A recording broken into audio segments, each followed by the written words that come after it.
In East Bridgewater Technology Education Engineering, we use drafting tools to help us draw lines. We use the drafting board, the T-square, the triangle, the scale, and we use that as a ruler to help us to draw horizontal lines, vertical lines, and 45-degree lines.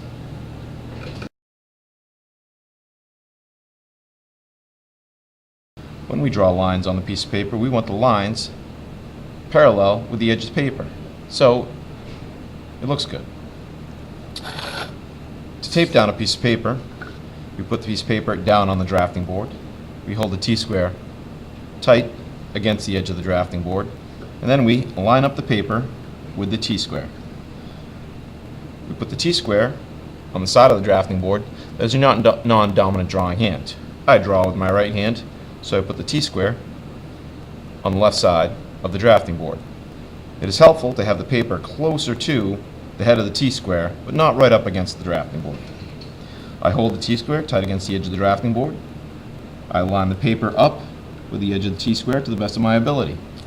I take my 4-inch long piece of tape and rip it in half. Then rip it in half again so I have a nice small piece of tape. I put a piece of tape on the corner of the paper.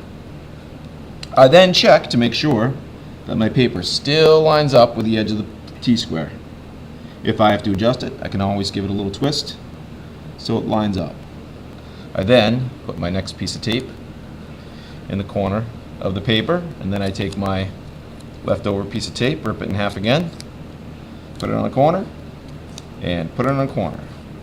I now have a piece of paper taped down on the drafting board that is very parallel with the T-square.